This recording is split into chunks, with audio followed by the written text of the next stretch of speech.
Saludo en esta noche a la iglesia con la paz del Señor. Le invito a que abra su Biblia en el Evangelio de Lucas, capítulo 17, y vamos a dar lectura al verso número 33. Lucas 17, verso 33, y vamos a leer este versículo de manera unánime a la voz de tres. 1, 2, 3.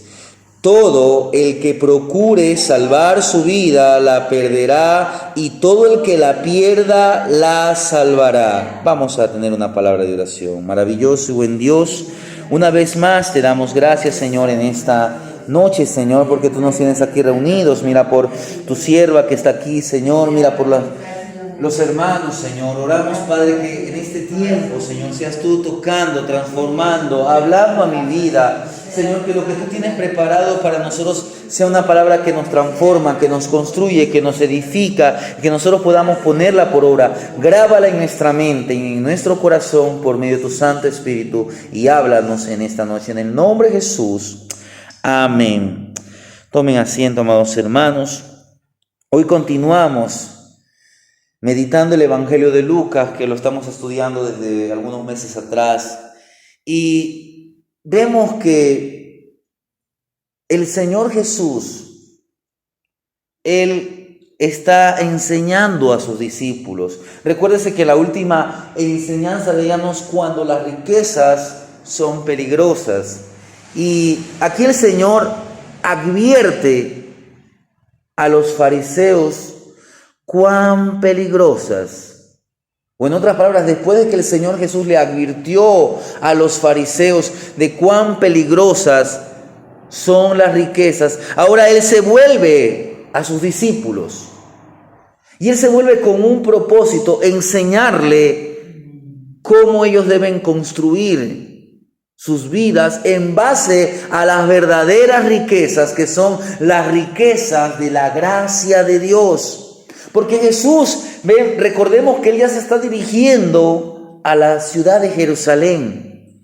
Pero mientras tanto, Él estaba aprovechando bien su tiempo. Estaba enseñando a sus discípulos, los estaba preparando para lo que Él más adelante sufriría ya en la ciudad de Jerusalén. Pero también los estaba preparando. Como esta palabra fue para ellos, es para nosotros, porque así como ellos, nosotros también puede ser que mañana tengamos que padecer. El Señor Jesús ya no iba a estar con ellos. Y ellos tendrían que ministrar, tendrían que enseñar, tenían que predicar a otros en lugar del Señor Jesús. En otras palabras, este tiempo en el que el Señor se estaba dirigiendo hacia Jerusalén era un tiempo crucial. Y si nosotros meditamos, mire lo que dice el verso 1, dice: dijo Jesús a sus discípulos: imposible es que no vengan tropiezos, mas ay de aquel por quien vienen. Mejor le fuera que se le atase al cuello una piedra de molino, se les arrojase al mar, que hacer tropezar a uno de estos pequeñitos. Mirad por vosotros mismos. Si tu hermano pecare contra ti, repréndelo. Si se arrepiente, perdónale. Si 7 veces al día pecare contra ti, 7 veces al día volviere a ti, diciendo: me arrepiento, perdónale. Y entonces, ¿cuál fue la respuesta de los discípulos? Mire: aumentanos la fe. Y el Señor le dice que si ellos tenían fe como un grano de mostaza, podían decirle a un árbol gigante como un sicómoro: pásate o desarráigate y plántate en el mar, y os obedecería. Mire esta metáfora que el Señor Jesús está utilizando. ¿Por qué? Porque es importante que usted y yo, en esta vida cristiana, Dios quiere que construyamos. Si usted recuerda el famoso capítulo de Eclesiastés, capítulo 3, el escritor Salomón dice que todo tiene un tiempo. Hay tiempo de abrazar, hay tiempo de abstenerse de abrazar, hay tiempo de destruir, hay tiempo que tenemos que construir. Y Dios quiere que usted, en las manos de Dios, destruya todo aquello que a Dios no le desagrada, que a Dios no le agrada. En otras palabras, que a Dios le desagrada. Pero que usted, en base a la palabra, sea como aquel hombre prudente que construye, que edifica su casa sobre la roca. Pablo dice que cualquiera que sobre aquel fundamento sobre edificare. Y usted puede sobreedificar con diferentes materiales. El fundamento ya está puesto. No puede quitar ese fundamento, porque si usted lo quita, es su ruina. El fundamento es Cristo. Pero hay muchos cristianos que edifican su vida con heno, con madera, con hojarasca, con cosas vanas. Pero hay otros que edifican con oro, plata y piedras preciosas. En este mensaje quiero que consideremos 4 lecciones que el Señor Jesús le va a dar en este capítulo sobre principios esenciales de la vida cristiana, para que usted y yo construyamos la vida cristiana bajo el principio del perdón. Construyamos la vida cristiana bajo el principio de la fidelidad. Construyamos la vida cristiana bajo el principio de la gratitud. Construyamos la vida cristiana bajo el principio de la prevención. Porque estas lecciones, estas enseñanzas que Jesús nos dejó, hermanos, son valiosas.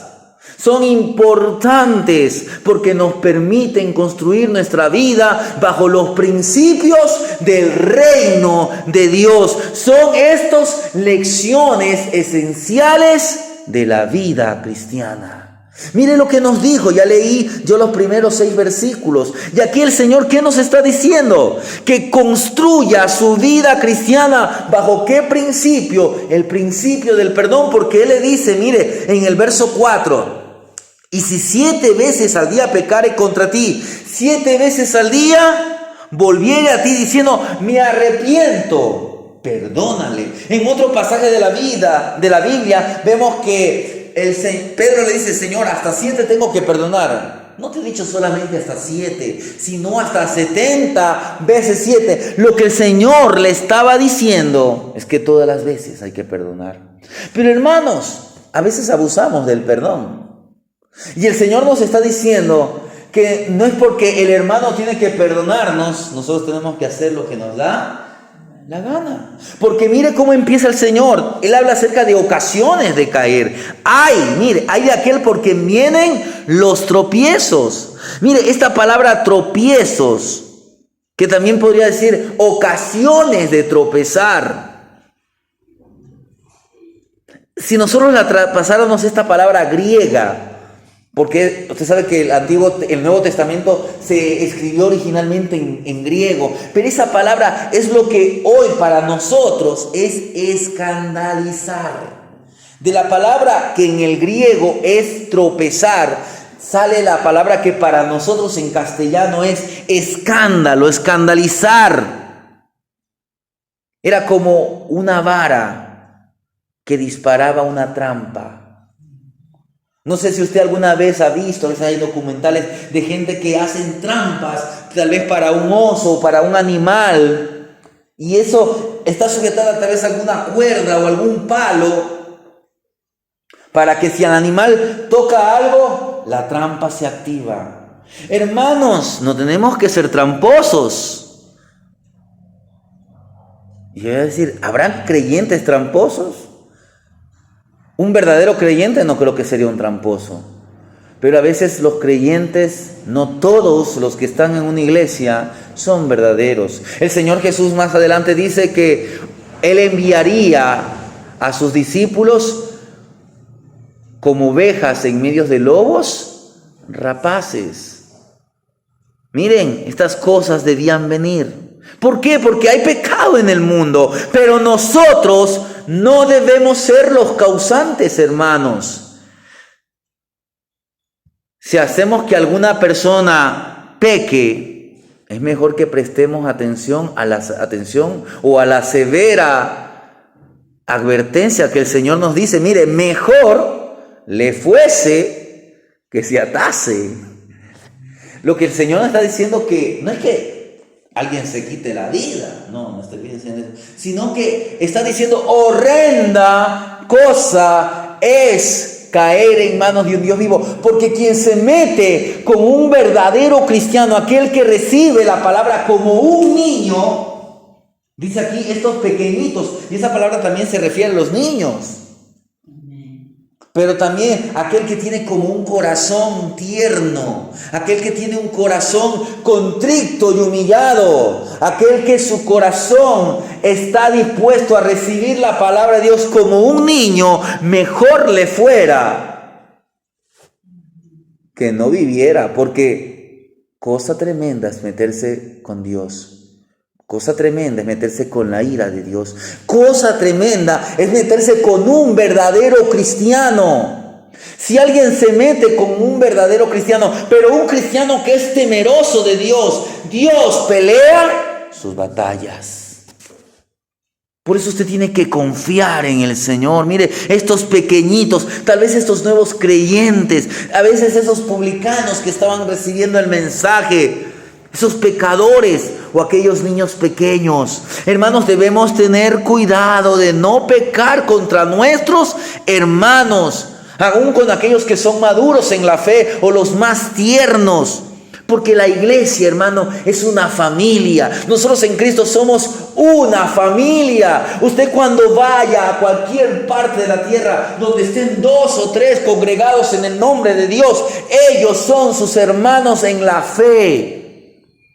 Y nosotros debemos siempre buscar la paz entre hermanos. Si alguien nos ofendió, debemos conceder perdón, pero también tenemos que pedir perdón cuando ofendemos, porque a veces una palabra. Mire lo que nos señala el apóstol Pablo en Efesios capítulo 4, el verso 32, 4:32 de Efesios. Dice así: antes, sed benignos unos con otros, misericordiosos, perdonándonos unos a otros. ¿Cómo? Mira, aquí nos presenta un ejemplo. ¿Cómo tiene que ser su perdón? Como Dios también os perdonó a vosotros en Cristo. ¿Y cómo Dios nos perdona? A través de Cristo. Cuando Cristo, o mejor dicho, cuando usted viene a Cristo y por la sangre, por el sacrificio de Cristo, sus pecados son perdonados. El Señor es como que si cogiera sus pecados, mis pecados, y lo lanzara a la parte más alejada de Él. A tal punto que el Señor es como que se olvidara nuestras rebeliones. Asimismo, hermano, el perdón debe ser un hábito. Porque, mire, el Señor decía hasta 7 o hasta 70 veces 7. Esto era algo improbable de que alguien cometiera la misma falta. Está diciéndonos que debemos estar listos siempre, con toda frecuencia, para perdonar. Esto tiene que ser su hábito, mi hábito. No tiene que ser una batalla. A veces muchos cristianos batallan en perdonar. Ayer el pastor que estaba predicando hablaba de que él tenía envidia por otra persona, por otro creyente. Y en nosotros no debe haber envidia porque el otro tenga algo más o menos. No. Usted solamente enfóquese en Cristo. Enfóquese, aprenda de Cristo. Él dijo en la cruz: Padre, perdónales porque no saben lo que hacen. Tal vez algunas veces pueda ser hasta doloroso perdonar, porque tal vez alguien lo ofendió, alguien pecó contra usted, pero su deber, mi deber, ¿qué es? Es obedecer. Obedecer la palabra, la voluntad de Dios, y tenemos que hacerlo por fe. ¿Cómo tenemos? Tenemos que ir a las Escrituras y tenemos que decir: Padre, aumentanos la fe. Pero no estoy hablando solamente de fe de creer, estoy hablando de fe de practicar. Porque la fe, usted, ¿cómo la demuestra? Por obras. Por obras. Y la fe se demuestra cuando perdonamos. La fe se demuestra cuando confiamos. La fe se demuestra cuando entregamos nuestros resentimientos. Tal como aquí tenemos esa parábola que dice: si tuvieres fe, tú eres capaz de decirle a este árbol sicómoro, mire la palabra, desarráigate.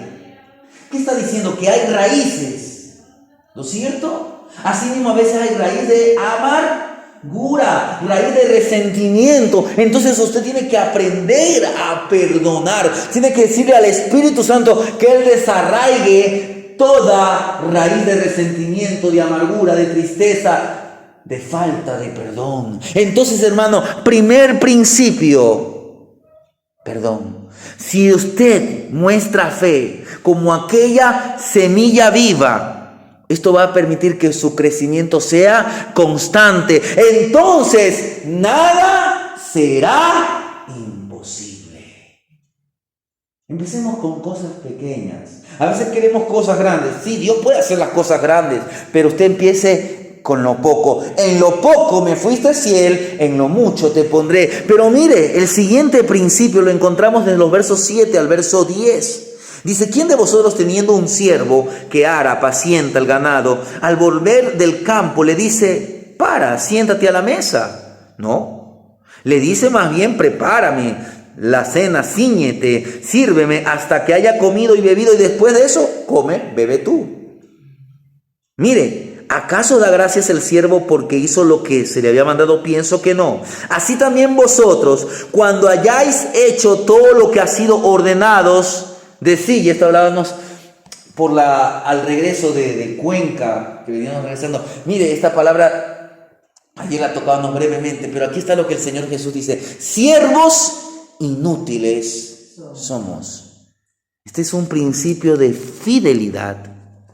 Mire, usted y yo tenemos que aprender a servir, sí, pero servir con fidelidad. Mire, usted ya hizo.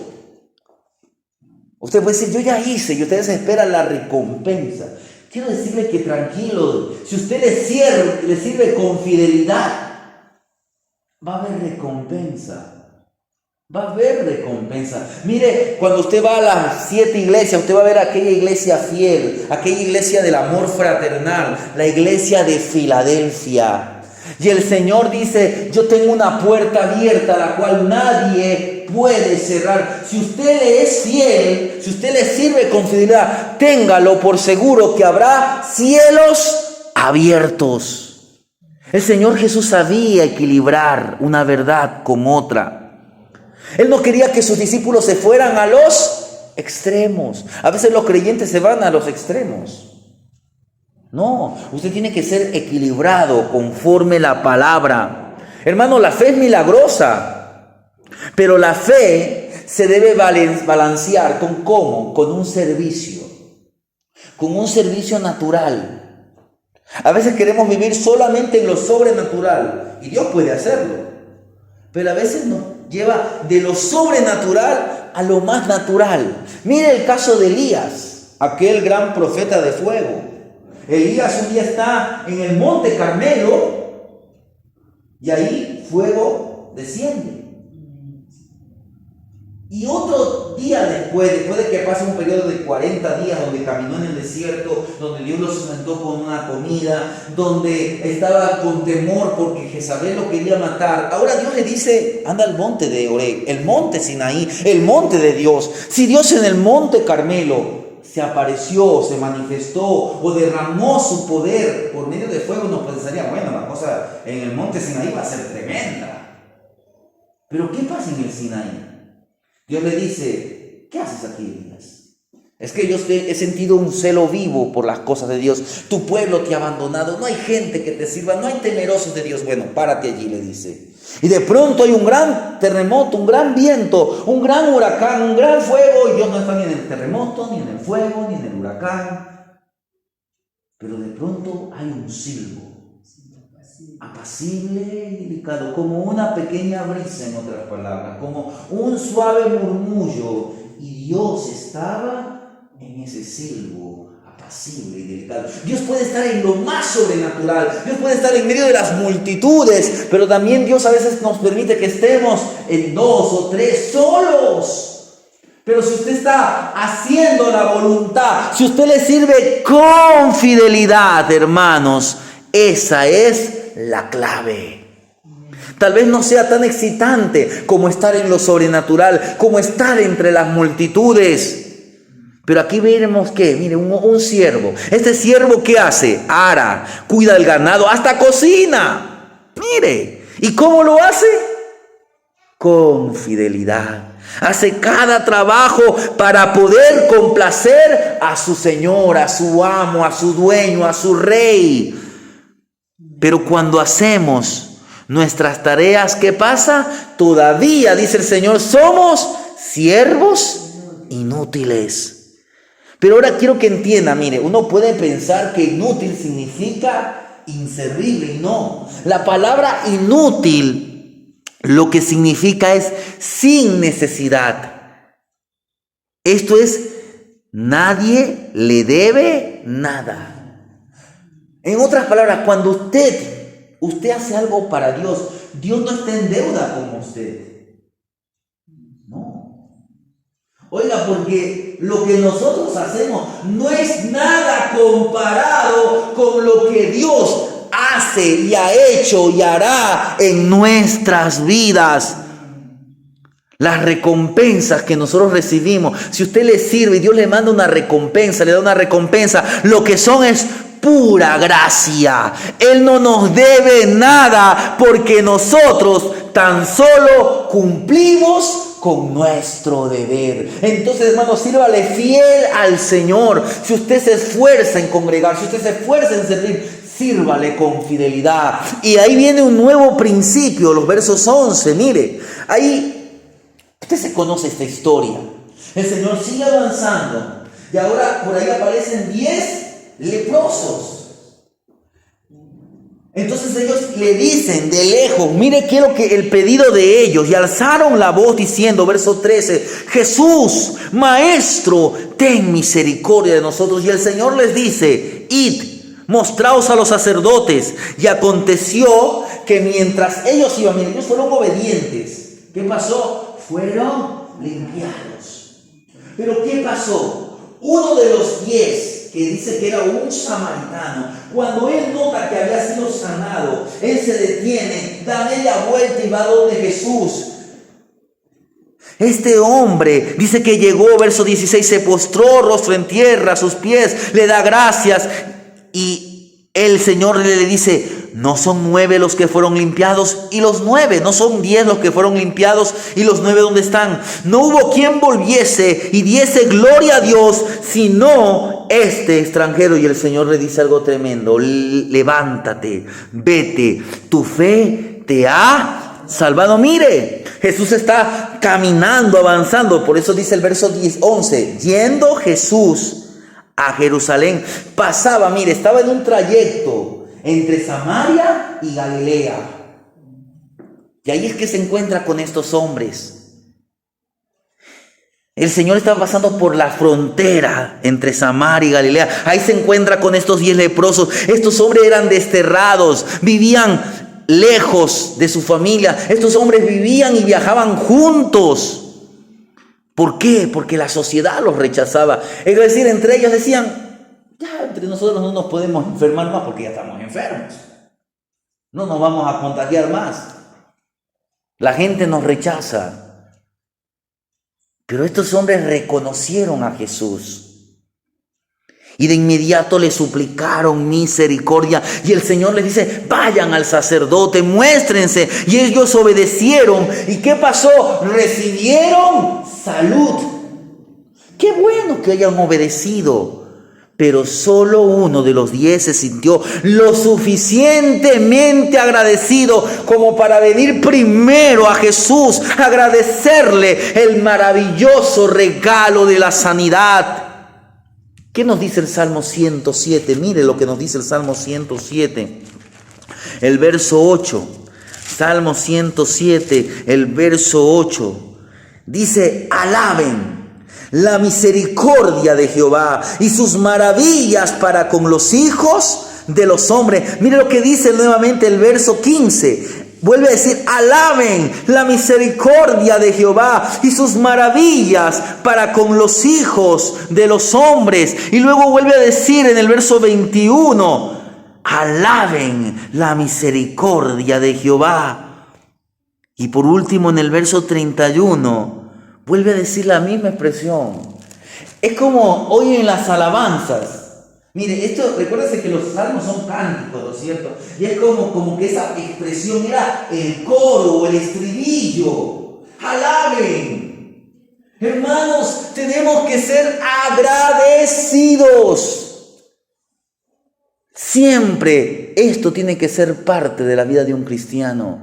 Yo he tratado de, en lo poco, en lo mucho, transmitirles esto. Aún en los momentos de aflicción, alabe. Aún en los momentos difíciles, alabe. Aún en los momentos en que usted ya no puede más, no deje de alabar. Sea agradecido con su Señor, sea agradecido con su Salvador, sea como este samaritano. Es que este era samaritano, mire, esto era algo asombroso. Imagínese, un samaritano agradeciéndole a un judío. Pero debido a esto, ¿qué pasó? Este hombre recibió un obsequio aún mayor que la sanación. El Señor le dice, tu fe te ha salvado. Recibió la salvación de sus pecados. La salud física es una gran bendición, pero termina con la muerte. Pero la bendición de la vida eterna es para siempre. Hermanos, es para siempre. Construya su vida bajo el principio de la gratitud. Y mire los versos del 20 al 37. Usted en casa le hace todo esto porque aquí el Señor nos habla acerca de la venida del reino. No está hablando de la venida tanto de la venida por arrebatar a su iglesia, sino la venida del reino. Esto está hablando para Israel, porque usted sabe que Israel un día va a reconocer a Cristo como su Mesías. Antes de esto, la iglesia va a ser arrebatada. Estas eran señales ¿para quiénes? Para los judíos. Pero también, de una u otra manera, nos está avisando a nosotros que nosotros tenemos que vivir bajo algo que se llama prevención. En estos días, después y siempre que hay un movimiento telúrico o a veces que cuando los volcanes erupcionan, usted va a ver que siempre hay recomendaciones. Tenga ahí su kit, su mochila. Pero la gente, yo creo que en el momento del pánico, bien fregado que vaya. Pero no digo que esto sea malo, yo creo que eso es algo bueno. Pues nosotros como cristianos tenemos un principio que se llama la prevención. El proverbista dice, el avisado ve el peligro y se aparta. Asimismo, el cristiano está siendo avisado. Mire, los judíos en los tiempos de Jesús, ¿qué estaban esperando? ¿O estaban a la expectativa de qué? De la venida del Mesías. Aquí el Señor está dando una advertencia. Mire, el reino de Dios, mire, no vendrá con advertencia. Mire, dice el verso 20, el reino de Dios no vendrá con advertencia, ni dirán helo aquí o helo allí, porque he aquí el reino de Dios está entre vosotros. ¿Qué es lo que le estaba diciendo? Ya está aquí el rey. Y ustedes no se han dado cuenta. Es como el caso de Jacob. Jacob está en Betel y no se había dado cuenta que allí era casa de Dios, era puertas del cielo. Mire, esa palabra griega, advertencia, significa que usted tiene que estar a la espera. Es como un espía. Un espía que está, no sé si alguna vez usted ha visto películas de espía o series de espía. A veces un espía espiaba algún lugar. Y él a veces estaba desde un edificio mirando al otro lugar, al lugar que tenía que espiar. Tal vez estaba con unos binoculares, con un telescopio, a la espera de que la persona se vaya o a la espera de que algo pasara. Tal vez estaba con unos audífonos para escuchar la conversación, con unos micrófonos. Pues nosotros tenemos que estar como un espía a la expectativa. En otras palabras, a que no nos dediquemos. Porque miren, no vendrá con advertencia. A veces queremos saber, y es verdad que el Apocalipsis nos enseña muchas cosas.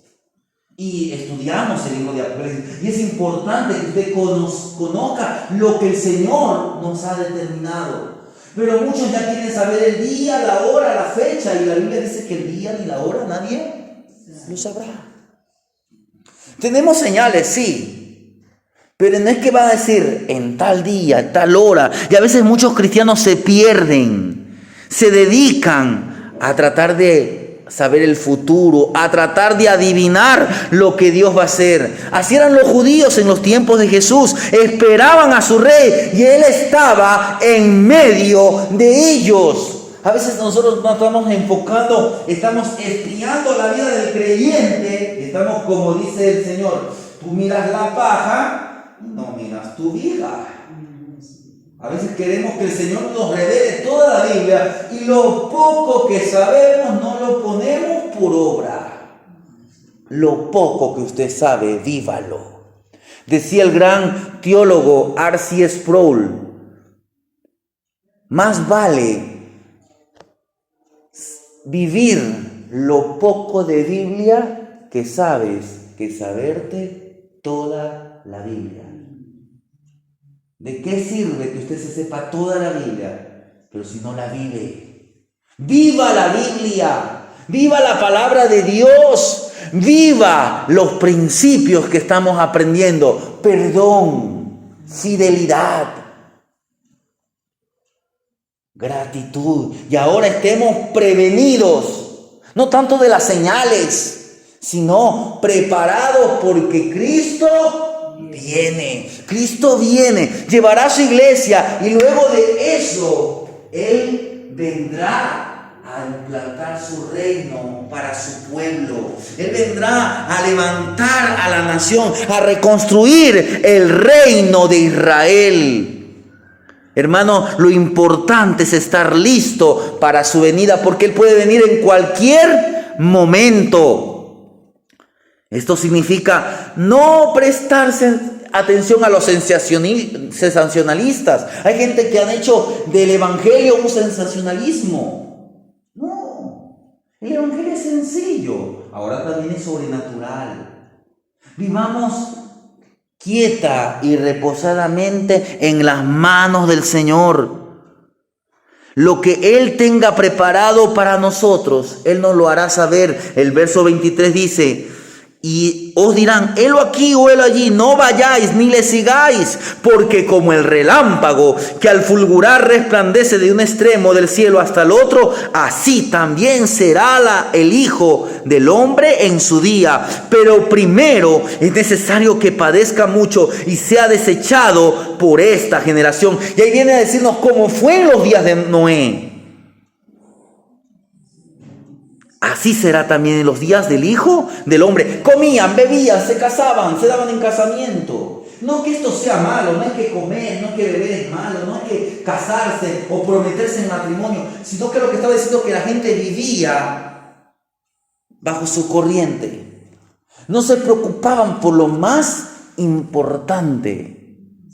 La gente piensa que la vida consiste en comer y beber.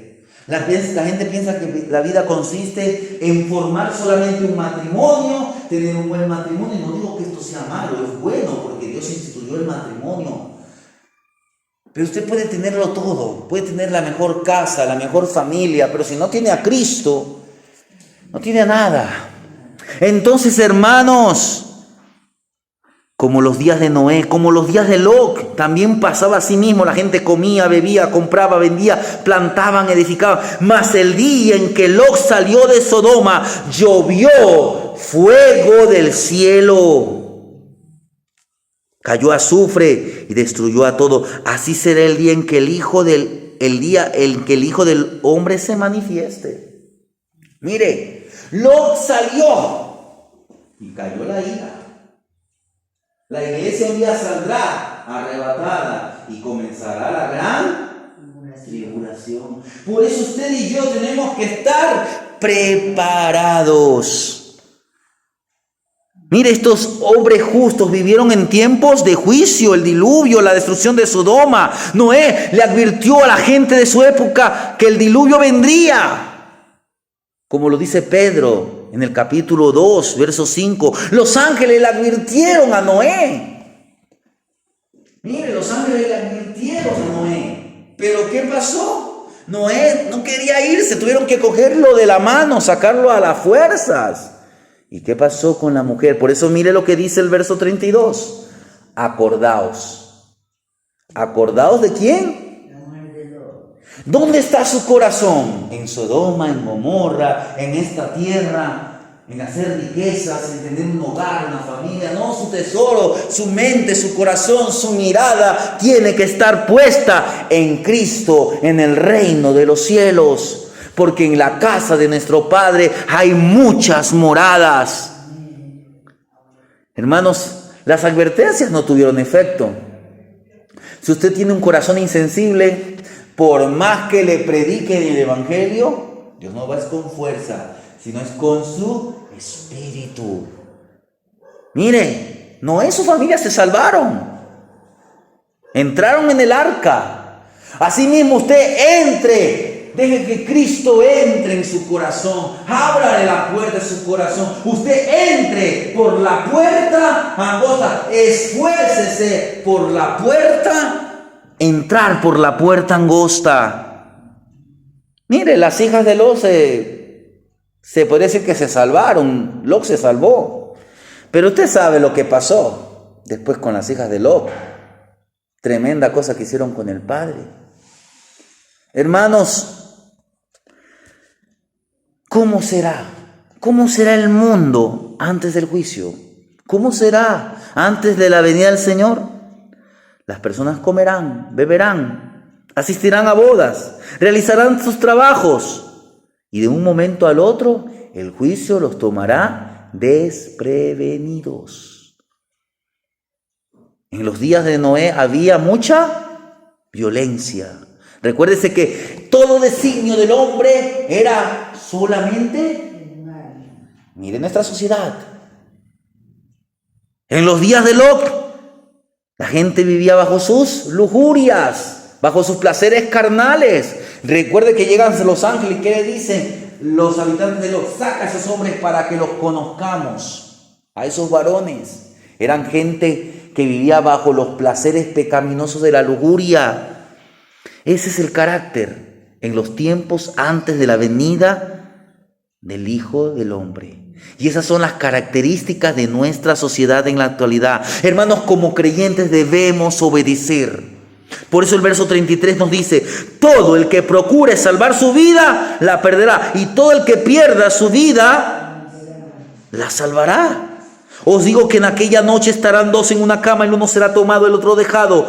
Dos mujeres estarán moliendo juntas, la una será tomada, la otra dejada. Dos estarán en el campo, el uno será tomado, el otro dejado. Y respondiendo dijeron: ¿dónde, Señor?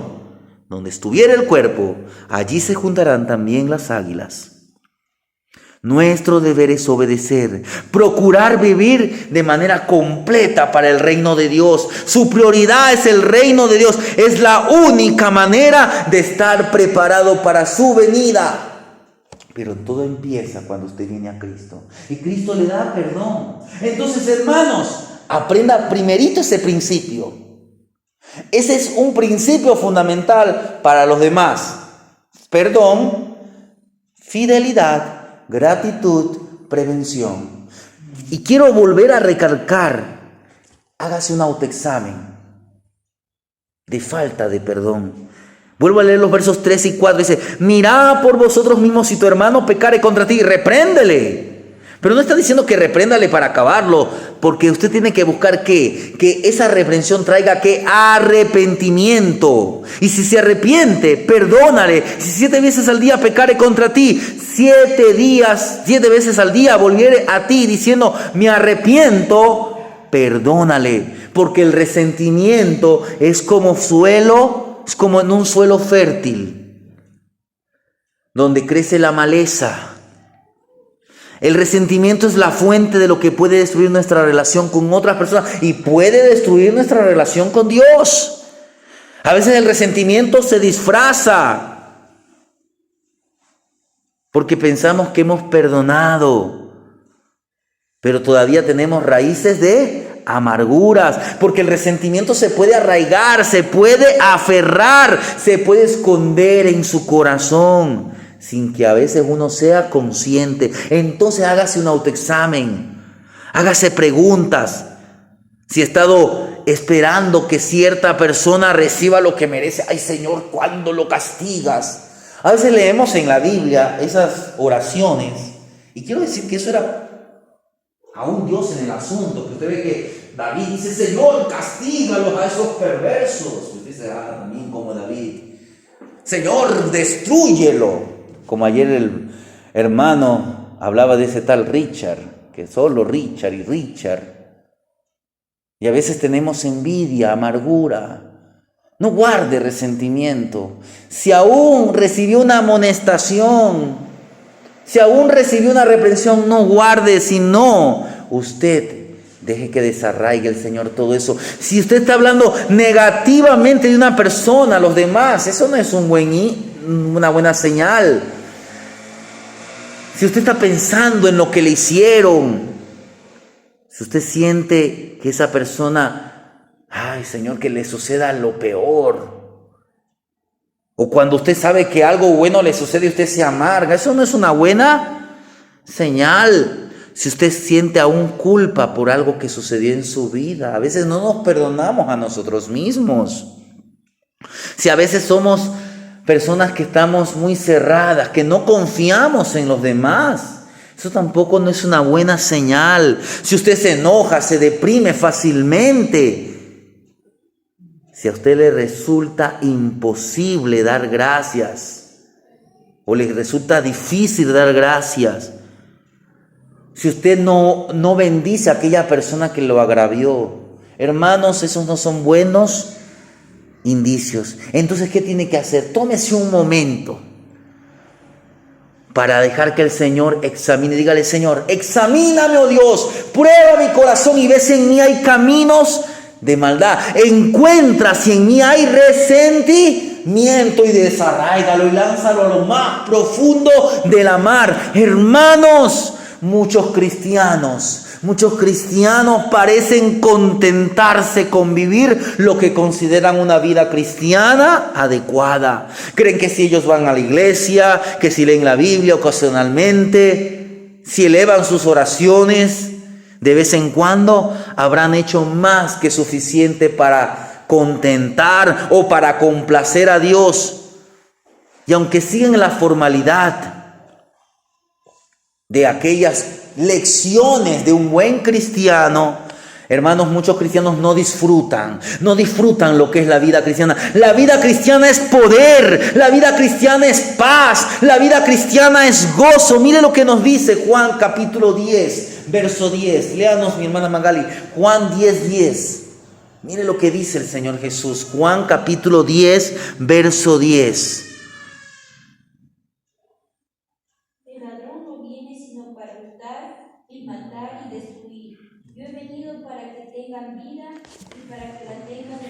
Nosotros tenemos que tener verdadera vida, tenemos que tener vida en abundancia, tenemos que tener una vida victoriosa, aún en medio del valle de sombra de muerte. No temeremos porque Jehová va delante de nosotros. La vida del cristiano es una vida de poder, es una vida de gozo, es una vida de paz, es una vida de ser verdaderos cristianos.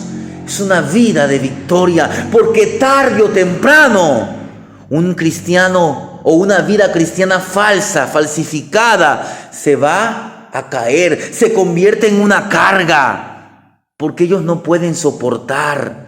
Porque cuando vengan las tormentas de la vida, cuando vengan las adversidades, se van a caer. Pero cuando usted está plantado en Cristo, usted vive una vida cristiana. Usted no fue creado para vivir a la manera de un falso. Usted fue creado para vivir como Dios le ha llamado a vivir. No para que usted imite a otro creyente, no, sino para que usted sea un creyente original, un creyente caracterizado no por quehaceres y rituales, no por vivir una vida religiosa, sino porque usted se caracteriza, porque diariamente usted experimenta la presencia de Dios en su vida. Entonces confiemos en que el Señor es el que dirige nuestras vidas, es el Señor el que derrama sabiduría, es el Señor el que derrama valor, es el Señor que nos fortalece en todas las situaciones, en cada decisión que tomemos. Póngalo a Dios primero. En cada conversación que sostengamos, que Cristo esté presente. En cada pensamiento que nos venga a la mente, que el Señor sea quien se glorifique en ese momento. En otras palabras, brille, porque el Señor desea que usted brille, que usted sea sal, que usted sea luz, que usted exponga sus habilidades, sus dones, sus talentos para la gloria de Dios, que sus rasgos, que su personalidad sean iluminados. ¿Por qué? Por el Espíritu Santo. Entonces, ¿qué va a haber en un cristiano cuando está siendo conquistado, cuando está siendo dirigido, cuando está siendo encaminado por el Espíritu Santo? Va a haber ¿qué? Amor, gozo, paz, paciencia, benignidad, bondad, fe, mansedumbre y templanza. Y esto va a ser poco a poco. A medida que usted procede en obediencia a Dios, usted va a crecer. Entonces usted va a vivir una vida cristiana donde usted le permite al Señor Jesús que viva por medio de usted. En otras palabras, ya no vivo yo, sino que Cristo vive en mí. El Señor vive en mí y vive haciendo su voluntad en mí. Por eso es que Pablo decía, con Cristo estoy juntamente crucificado y ahora lo que vivo en la carne, lo vivo en la fe del Hijo de Dios, el cual me amó y se entregó a sí mismo por mí. Entonces, ponga en práctica las lecciones esenciales de la vida cristiana.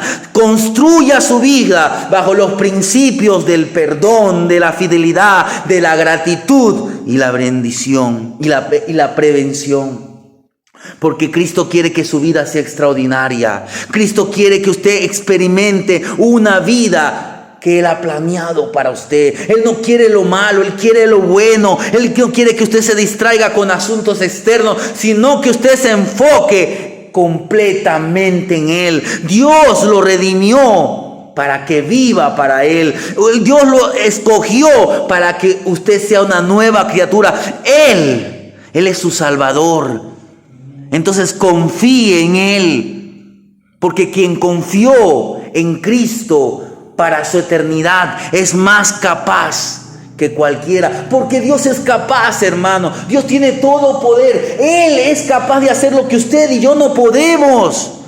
Entreguémosle todos nuestros asuntos, lo que lo agobia, lo que lo estresa, porque lo que Él quiere es que usted resplandezca, que irradie la luz de Cristo. Dios quiere que usted viva para Él.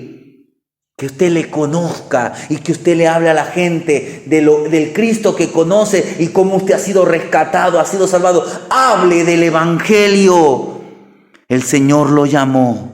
Él lo llamó para que experimente la verdadera vida en Él. Entonces, para finalizar, siga a Cristo. Gócese porque el Señor habita en usted. Satisfágase en Cristo. Que Él pueda sentirse satisfecho porque usted le obedece. Reciba lo que Dios tiene preparado para usted. Dios no lo llama a una vida como el mundo. Dios no le llama a una vida adecuada a los conceptos, a las maneras de este mundo. Él quiere una vida extraordinaria para usted.